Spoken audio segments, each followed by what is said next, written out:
Hey guys, it's Miss Manili, and I am going to go through your review of random variables, specifically the binomial and geometric random variables, as well as the normal approximation for the binomial.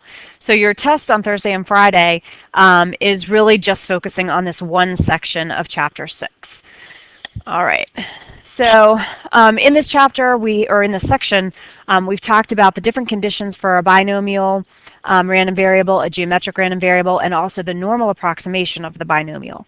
You've been able to compute probabilities for both the binomial, the normal, and the geometric random variables, and calculate the mean and standard deviation for the binomial, as well as the mean for the geometric.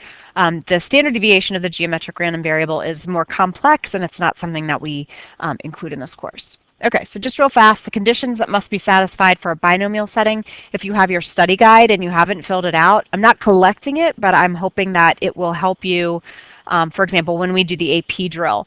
And so one part of the assessment on Friday, or on Thursday and Friday, is going to include the AP drill section where you can use your notes. So the conditions for binomial, we need to be able to classify our outcomes as either successful or failed. The trials must be independent. And with a binomial setting, we need to know the number of trials in advance. There has to be a fixed number of trials. The probability of success also has to be the same for each trial. If I'm describing the binomial random variable x, it is the number of successes in n trials. It is very important that you define it, just like you would define other variables. X represents the number of successes in n trials. If if x is binomial, then the two parameters that you need are n and p. The mean and standard deviation. The mean is going to be n times p. Those are just the expected number of successes that we would see in a sample.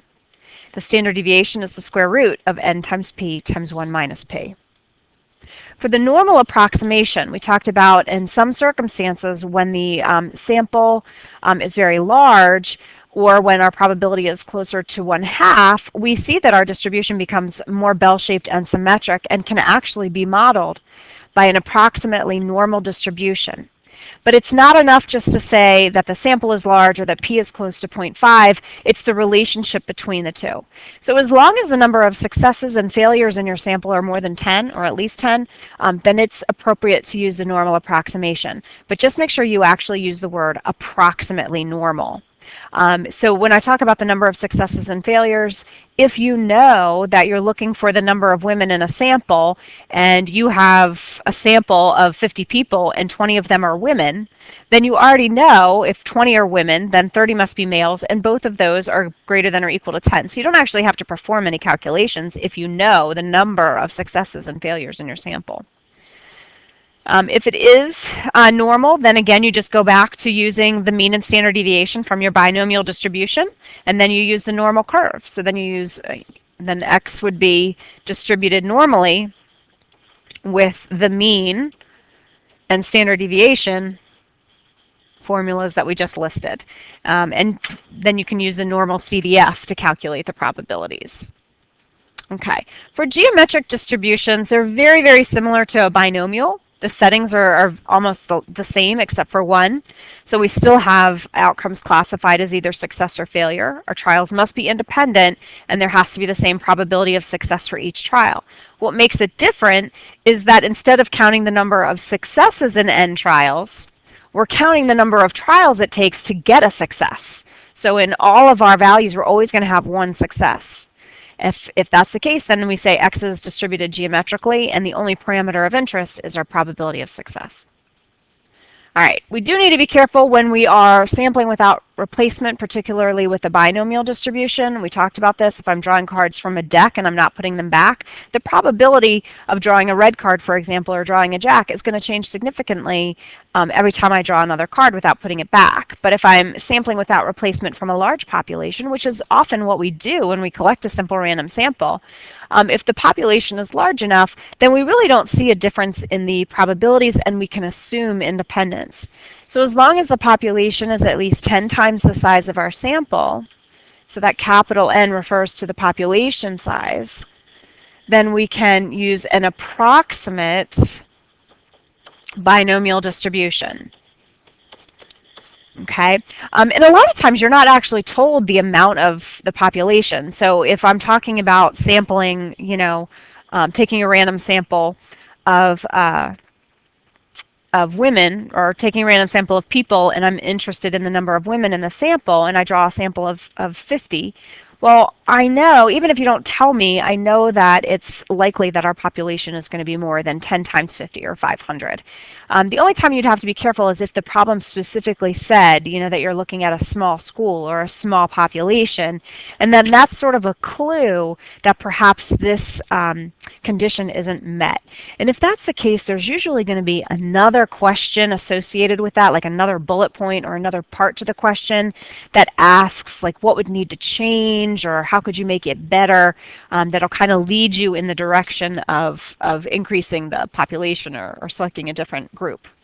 Okay, on the review guide itself, the first page, I didn't want to write it all over again, so I'm just flashing the answers. The first page, you were asked to determine whether the random variable was binomial or geometric, and then to state the parameters. If neither was appropriate, then you want to explain why. So in letter A, it says it's claimed that the people who watch TV, 30% prefer sports, 36% prefer talk shows, 17% prefer late night movies, and 17% prefer murder mysteries. Suppose you want to test a claim with respect to the sports fans. So you select a simple random sample of 100 TV viewers and ask whether or not each person prefers to watch sports. Well, in this case, I'm categorizing a success as preferring sports. So the failure would be any of the other options. Because the probability of sports, or preferring sports, is 30%, I can assume independence. In this case, if I'm taking a simple random sample of 100 viewers, I know that the population, so one of the things you might want to say here is that the population of viewers is going to be at least 10 times 100. I know there's going to be 1,000 viewers. So even though we're sampling without replacement, I can assume independence here. And so if that's the case, then I'd have a binomial distribution because I'd be counting the number of people in my sample who prefer sports. So I'd have a binomial distribution with n as 100 and p at 0.3. In letter B, it says, please estimate that 90% of drivers now wear their seatbelts. They set up a safety roadblock, stopping cars to check for seatbelt use. Suppose we're interested in the number of cars stopped until a driver is found wearing his or her seatbelt. So the way this question is framed, it kind of leads you in the direction of a geometric random variable. You do need to test the conditions, though. So a success in this case, if we're looking for the number of cars stopped until we find someone wearing the seatbelt, so a success would be wearing a seatbelt.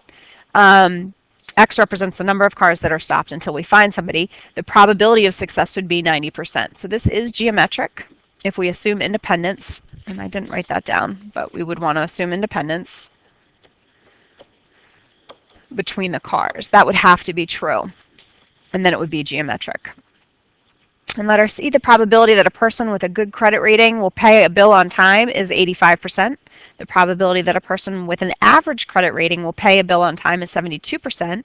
We look at 10 bills that are sent to a random sample of people, some who have good credit, some who have average credit, and we're wondering whether or not this is a binomial or geometric. Well, obviously, a success in this case would be paying on time, but the probability of success depends on the type of credit someone has. And so in this case, our probability of success is not constant, so it violates the conditions for both random variables. In letter D, John is quite the ladies' man, and from past experience and an inflated ego, he believes he has a 75% chance of walking up to a woman who he doesn't know and obtaining her phone number. John's friends observe him one evening at a party and count the number of women he approaches until he gets a phone number. Ladies, be careful. There are men like this. So in this case, our random variable x would be the number of women that he would encounter until he gets a phone number. So this is looking like a geometric random variable. So we do want to test all the other conditions. A success in this case would be getting the phone number. According to John, his probability of success would be 75%. And if we assume independence, then x would be geometric. And the probability of success is 75%. So of course, if you're a woman and you're seeing this guy walking down the line, checking out other women, your chances of giving him your phone number are probably going to decrease. So independence may not be a reasonable assumption. In letter E, The local police department claims to solve 90% of all crimes committed in their jurisdiction. The local newspaper reported that there have been 54 crimes in the past 2 months. So if we're looking at the solving of crimes, and we call that our success, then X represents the number of solved crimes in our sample of 54. So we have a fixed set of trials. We have a probability of success of 90%. If we assume that all of the crimes are unrelated and therefore independent, then we'd have a binomial distribution. So if we're looking at a really small community and we suspect maybe it's the same person committing all these crimes, then assuming independence would not be reasonable. But it doesn't really say anything about that in the problem. In letter F, vitamin D is essential for strong, healthy bones. Our bodies produce vitamin D naturally when sunlight falls upon the skin, or it can be taken as a daily supplement. Although the bone disease rickets was largely eliminated in England during the 1950s, some people there are concerned that this generation of children is at risk because they are more likely to watch TV or play computer games than spend time outdoors. Recent research indicated that about 20% of British children are deficient in vitamin D. Suppose doctors test a group of elementary school children. So if we're looking at the number of kids with a vitamin D deficiency, and we define a success as having the vitamin D deficiency, we know that the probability of success then would be 20%. Now, we don't know how many children are being tested, but it does say a group of elementary school children. So if it's a fixed group, even though I don't know the value of n, if it's fixed, then that would meet the criteria for a binomial distribution. The only other thing I'd need to think about is independence. And I think it's safe to assume independence here because the likelihood of one child having rickets isn't going to affect, it's not contagious. So it's not going to affect other children. So it would be a binomial random variable. So I could say that X is distributed binomially. This got cut off. I don't know the n value. It's unknown. But the probability of success would be 0.2. Okay. In the rest of these examples, I'm going to actually go through them individually. So in number 2, it says to construct a histogram of each probability distribution using the following steps. So I know that this is a little confusing. And I'm not going to ask you to construct a graph on the test, but I will give you some graphs and expect you to be able to describe what the distribution would look like. So it says to enter the possible values of X into list 1. And so if I look at each of these distributions, I can see that X is distributed binomially, and I know that n is 10, and n is 10 in all of these. And so if I think about the possible values that X can have, if it's binomial, I could have 0 successes. So what I'm going to do is I'm going to go into my, my list, and I'm going to enter in the numbers 0 through 10.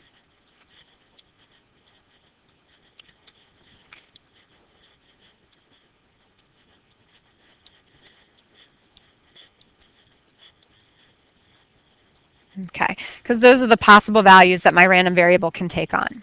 All right, so we did that in list 1.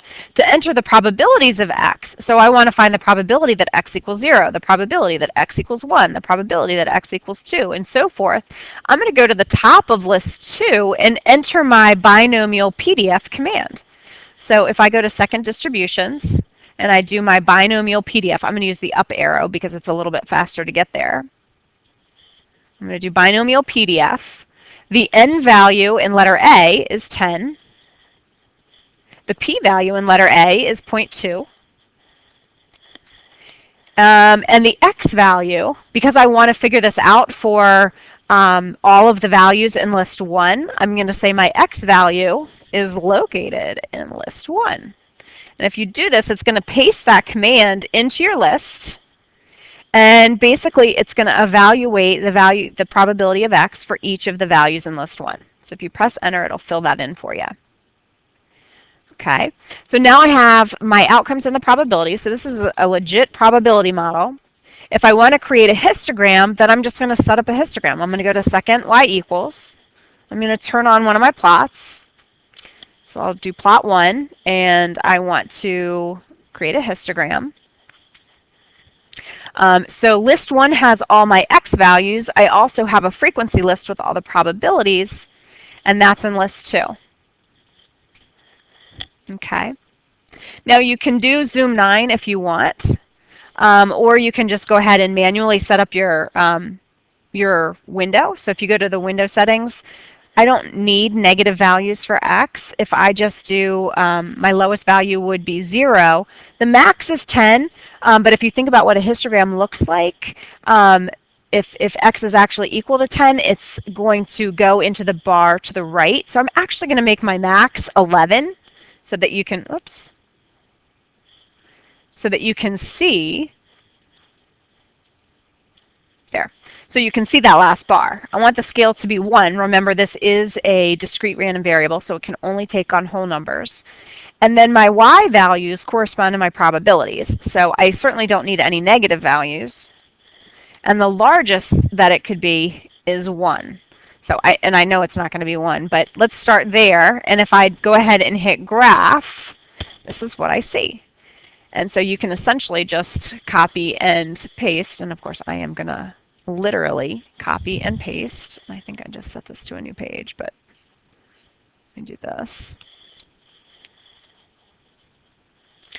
All right, so whoops, I didn't mean to do that.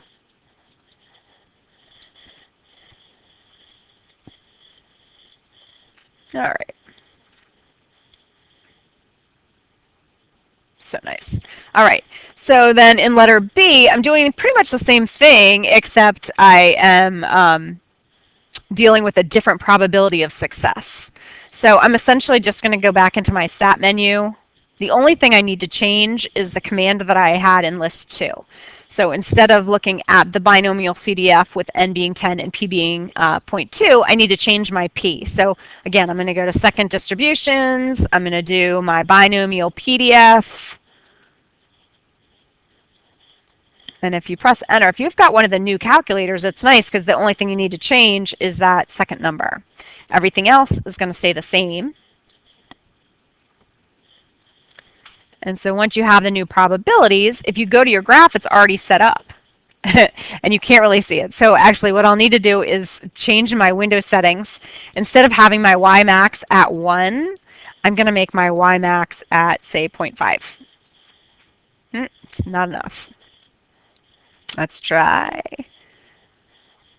0.3.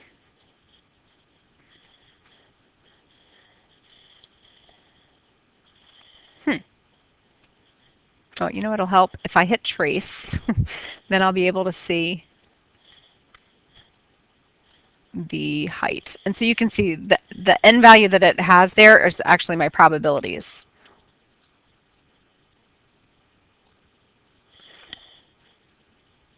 Okay. Let me change this again, maybe 0.1. That's good enough. Okay. All right, so I'm going to go ahead and copy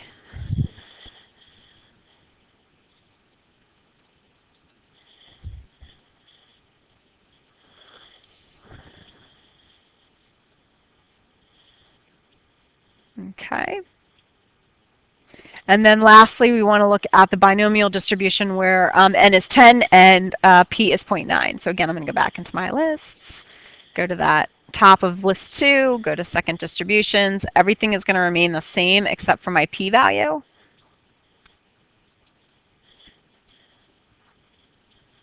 And I might have to adjust my graph again. Let's go ahead and press enter, get the new probabilities. Okay, and if I hit graph,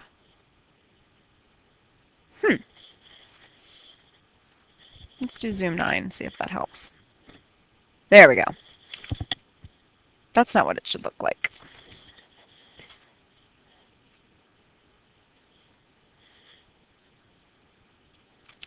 Let's see, I still want to do 11 here.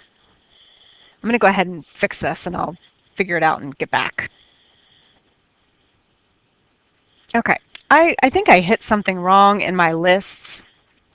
One way that you can double check to make sure that you've done it correctly is to take the sum of list 2. So you can see when I did it the first time, I got a number that was way less than 1. But but when I corrected it, I got the sum of the lists is equal 1. And that's what it should be. Because remember, if it's a legit probability distribution, all of your probabilities should add up to 1. So I'm not sure what buttons I pushed when I was doing the calculation, so I apologize if that was confusing. I should have done the binomial PDF with my n value at 10 and my p-value of 0.9. Now when I go to graph, okay, I just have to adjust my window again. My y max, I'm going to leave it shouldn't be any more than 1, right? So there you go. So now you can see this probability distribution a little bit better. And then we want to talk about the shape of these distributions and why they are the shape they are. Okay. So it basically, in letter D, it talks about how the parameters n and p affect the shape of the probability histogram for a binomial random variable. Well, we already know the larger the value of n, the more bell-shaped and symmetric. So the larger n is, the more bell-shaped and symmetric. We saw that in one of the first activities we did about the binomial or the normal approximation. But let's take a look at the probabilities. So in each of these examples, our n value is constant. It's 10, so it's kind of small. If I look at a probability where the probability of success is 0.2, 20%, that's kind of low. And so if I'm taking a sample of 10 and my probability of success is pretty low, remember this number here is 10, this is 0. When my probability is low, I'm going to have fewer successes. And so in that case, my distribution is going to be skewed to the right. So when p is low, the binomial distribution is going to be skewed to the right. Because it's going to be really hard to have 10 successes in my sample of 10 if my probability is really low. Letter B, I don't think is surprising because we saw that on that activity we did too. When the probability is close to 0.5, our distribution is bell-shaped and symmetric.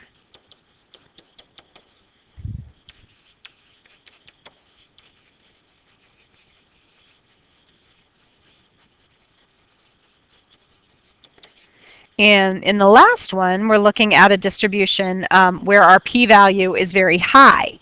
So when our probability of success is very high, if I'm taking a sample of 10, I'm going to expect that a lot of those values to be successes.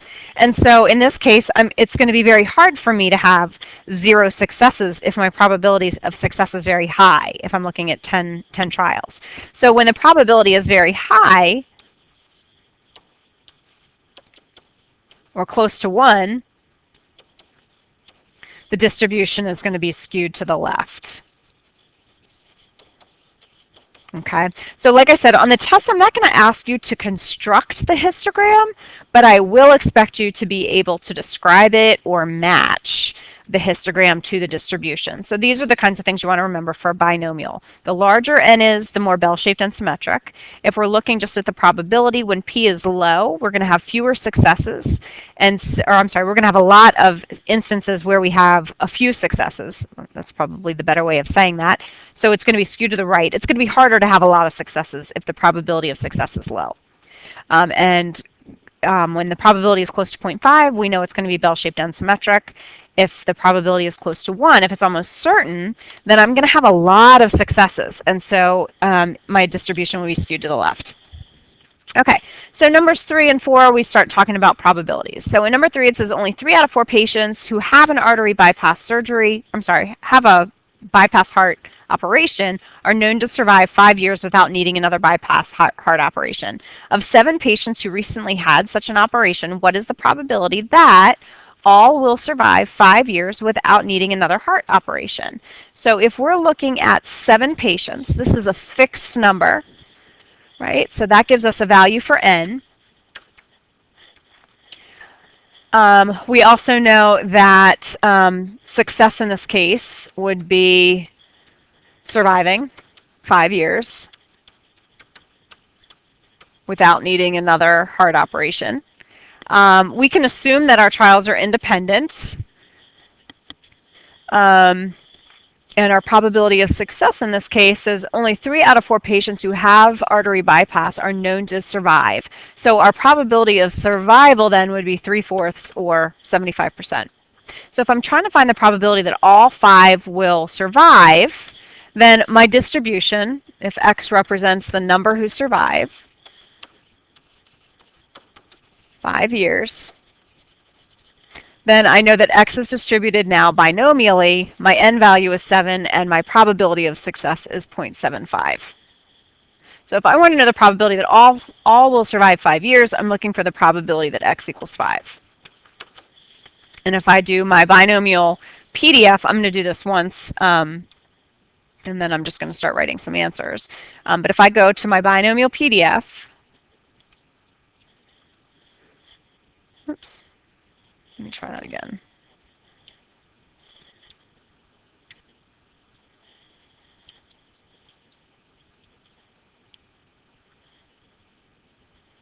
Okay. So I know my number of trials is 7. I know my probability of success is 75% or 0.75. And I'm looking for, oops, I said all.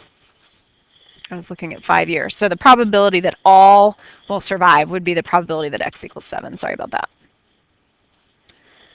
All right, so my X value would be 7. Okay, and the probability that all 7 will survive is going to be about 13.3%.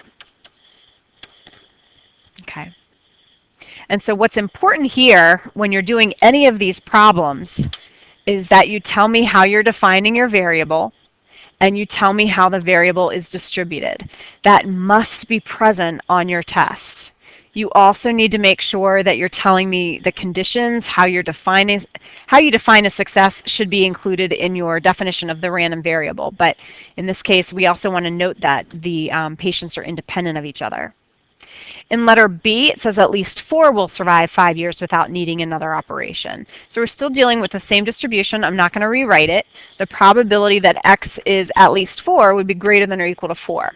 Now this is a CDF operation, except CDF corresponds to at or below, not at or above. So I need to rewrite this in terms of the complement, and this would be the probability that X is less than, because when I do the complement, it's not going to include the equal sign anymore, but I'm going to keep the 4 there for a minute. And that's the complement. But since I'm looking at X is less than 4, that's not quite the CDF because it's got to include the boundary. So I got to take a step back. So this is going to be 1 minus the probability that X is less than or equal to 3, because I have to go below 4. It's not going to be less than or equal to 5. It'll be less than or equal to 3. And so when I do this command, I'm just going to do 1 minus, and then I'm going to go into my in my binomial. This time I want to choose the CDF option. My trials again is 7. My p-value is 75%. My x value is just going to be the upper bound, and that's 3. And I'm going to go ahead and paste. Okay, and I believe I already had put the 1 minus. Let me just double check before I press it. Yeah, I did the 1 minus already. Okay, so we've got the 0.9294. And what I often see, the mistakes that I see students make, is they write this down correctly, but when they enter it in the calculator, they forget to subtract the value from 1. So just make sure you double check like I did. In letter C, it says what is the probability that less than 2 will survive 5 years without needing another heart operation? So we're looking at the probability that X is less than 2. And again, I have to adjust this because with the CDF, it has to be less than or equal to. So I'd be looking at less than or equal to 1. And that probability is going to be 0.0013. In number 4, a student has an option of using the American Heritage Dictionary, Webster's, or Random House in his freshman English course. About 30% of students use Webster's, 50% use American Heritage, and the rest use Random House. In letter A, it says, what's the probability that 4 freshman English students that of 4 freshman English students, 3 or more use Webster's. So since I'm looking at 4 freshmen, I know my n value is fixed. If I'm looking just at Webster's, then I'm counting the number who use Webster's. Okay. I know in this case n is going to be 4. The probability that anyone will use Webster's is, let's see, about 30%. 30%. And the only other thing I need to make sure I do is just assume independence here. And if that all is the case, then I can say x is distributed binomially. My n value is 4. My probability of success is 0.3. Okay, so if I want to know the probability that of 4 freshman English students that 3 or more use Webster's, then I'm looking for the probability that x is greater than or equal to 3. Again, I can't do this using my calculator. I have to flip it around, so that's going to be 1 minus the probability that x is now less than 3. Keep the boundary at first, and then just flip the sign and either take away the equals or put an equals in if it's not there. Then this becomes 1 minus the probability that x is less than or equal to 2. Since it's less than 3, I have to pick a number below. Okay, and this would be 0.0837, I think. So I'll just say 0.08 because I ran out of space. The reason we can assume independence, again, is because we can assume the population of freshmen is more than 40. So I'm going to put this in here just to remind you, it's because the population is greater than 40 freshmen. I think we can assume that. Okay. In letter B, it says, if 275 students are registered for freshman English next term and each student buys a dictionary at the bookstore, what's the expected number of Webster's dictionaries in the bookstore? The bookstore would need, and what's the standard deviation? Since we've already said that this is binomial, we're just switching it up a little bit. This time our n value is going to be 275, but the probability of success is still the same. It's still 0.3. So if I want to know the expected number, I would say that the mean is equal to n times p, or 275 times 0.3. And that's going to be 82.5. And just make sure you use a label because we're talking about the context. Probabilities don't need labels, but the mean and standard deviation do. The standard deviation is going to be the square root of n times p times 1 minus p. And that's going to correspond to 7.5993 students. Okay, so basically what we're saying is the bookstore should have about 82.5 books on hand, or Webster's dictionaries on hand, and that number could vary by as much as 7.5. So if we're on the safe side, we'd probably want to round up to 8 and have about 90 books on the shelf. You don't have to go that far. It's just asking for the mean and standard deviation.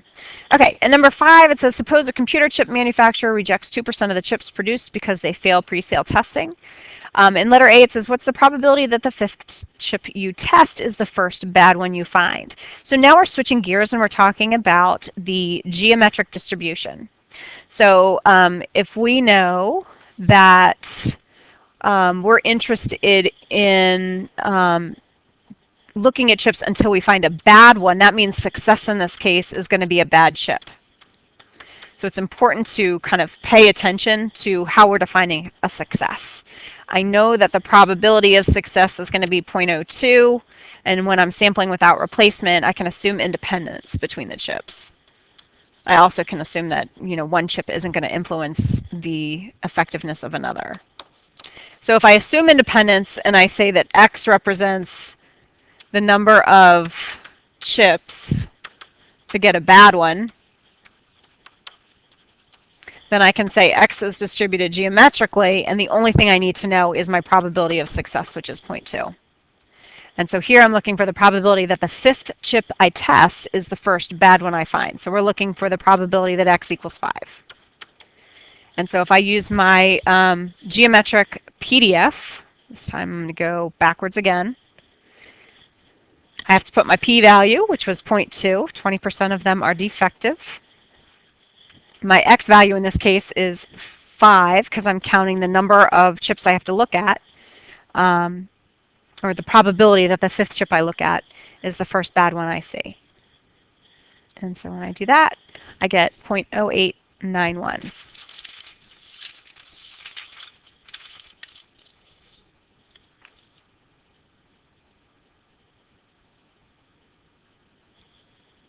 Oh, I put my probability as 20%. Sorry, I did something wrong. Let me fix this. So if I go to second enter, I'm just going to adjust that 0.2 to be 0.02. Sorry. Oops. Come on.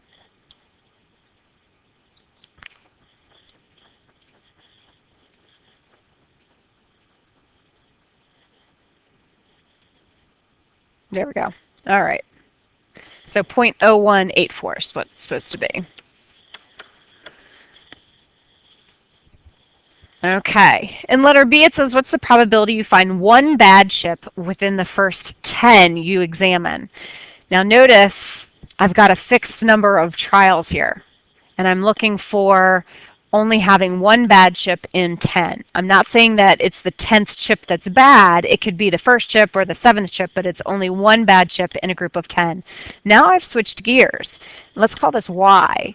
Y would be the number of bad chips in 10. And so if I'm trying to find the and so this time Y would be binomial. You've already stated the independence. You've already talked about what in this case we've defined as success. We already know the probability of success.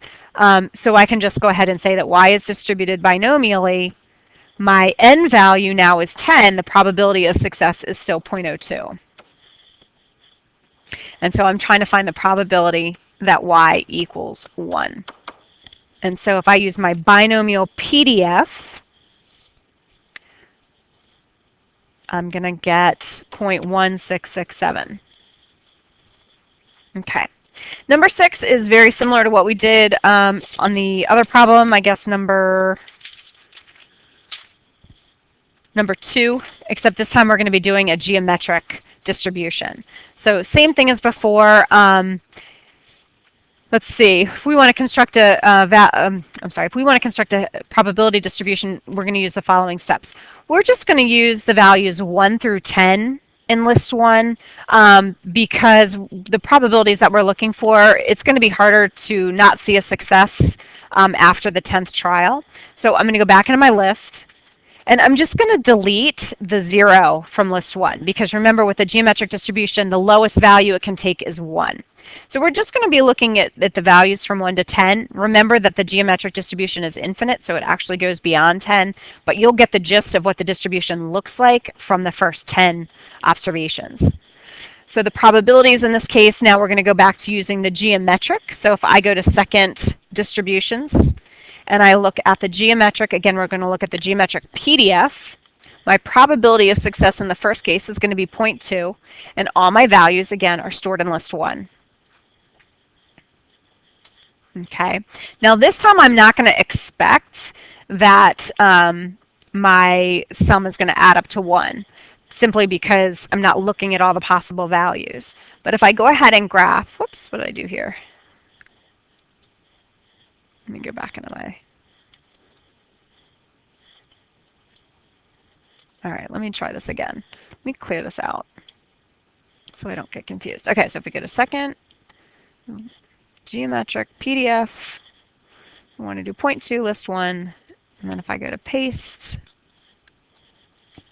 okay, there we go. So if we add all those together, our values will probably be very close to 1. So for example, if I just go to second list over to math, my sum of list 2, remember I'm not looking at all the possible values of x because x is infinite, but it should be pretty close to 1.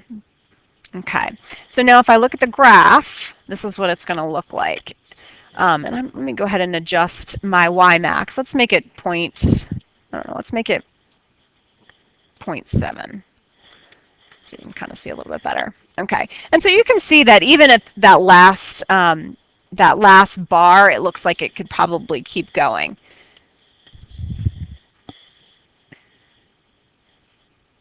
Okay. So this would be the distribution when our p-value is really small. Let's change it and figure out what happens when our p-value is 0.5. So I'm going to clear this out and then put in my command. I think that's the mistake I made before. I think it was just adding to my commands. Okay, so if I go do the geometric PDF, This time my probability of success is 0.5, so I'm going to press enter until it fills in those values, and then I can go ahead to my graph and look at that. It's not bell-shaped and symmetric like it would have been with a binomial.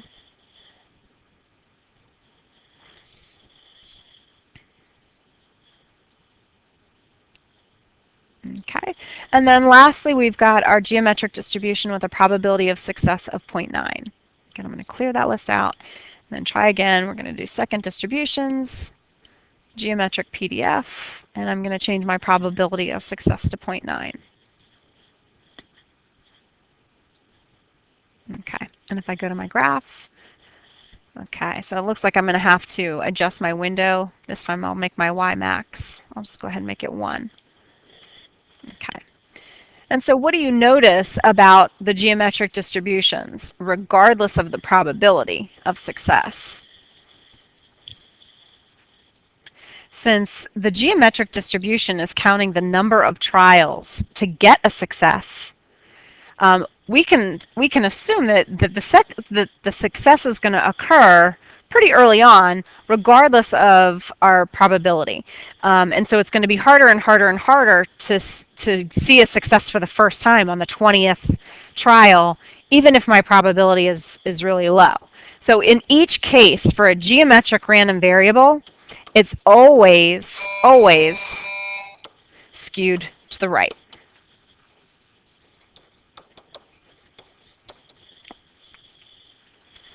Okay. This is just a quick review. So if I have a binomial distribution and n is 5 and my p-value is 0.5, because the probability is close to 1/2, I can assume that this distribution is bell-shaped and symmetric.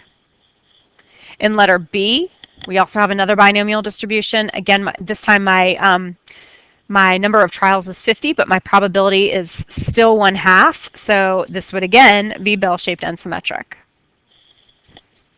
In letter C, we've got 20 trials, which is a good size, but our probability of success is very low. It's only 0.2.